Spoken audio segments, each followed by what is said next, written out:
Afternoon. Well, it's afternoon where I'm at. It's 14:51, 2:51 in the afternoon for civilians. I'm Robert McKay. The channel is Christianity on the Bottom Shelf. And if you like the channel, please subscribe. If you like the video, please hit the like button. You can hit the notifications. All this stuff that I almost never think to mention. And some channels annoyingly mention every 3 seconds. What I want to talk about briefly now is actually an answer to a question. Why is Christianity so exclusive? Well, first, is it so exclusive at all? That phrasing implies that it is exclusive in contradiction to other religions, or more so than other religions. And I'm not going to take all year about it.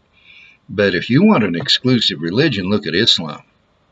You're either a Muslim, and this is official Islamic doctrine, either you're a Muslim or you're an enemy.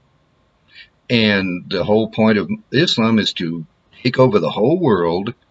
And every time Islam takes over an area, the people living there have 4 options. They can convert, they can pay protection money, which doesn't bring much protection.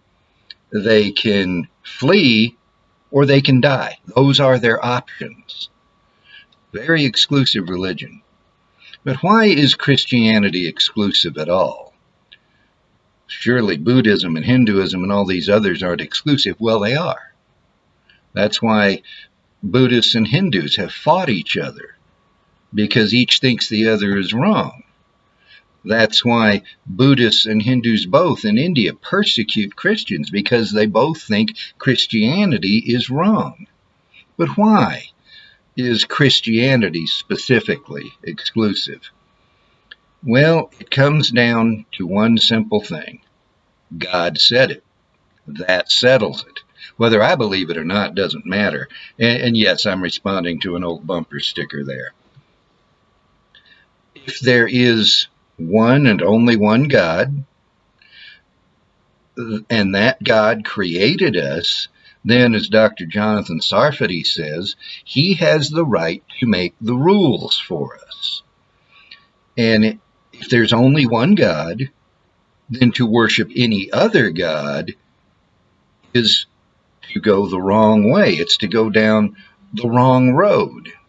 Who wants to do that?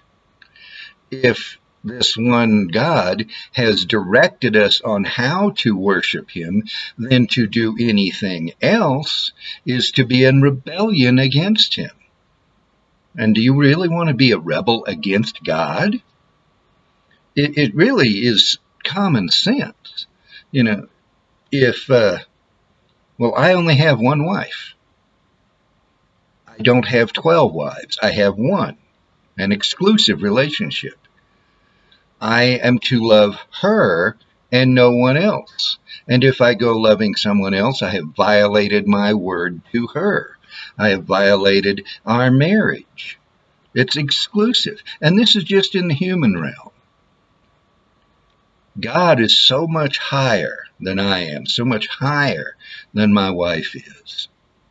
And if I am going to be true to him, then I must be true to him and him only, in the way that he has directed.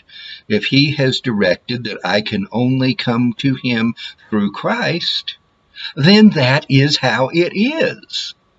I'm already over 4 minutes a little, and so I want to cut this off. I'm keeping these videos short. But I want to illustrate this.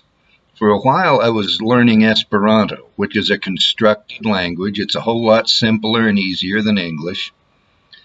And people would periodically come along and say, well, why is Esperanto like this? Let's change it to this or that, something other than what it was. And the response was always, like it or not, make sense or not, that's how Esperanto is. I speak a little Spanish, and I can say, somebody asks, why is the preterite tense of ser and ir identical? Why can't we change it? Well, we can't. That's how Spanish is. And we have to deal with Spanish or Esperanto or God as they are.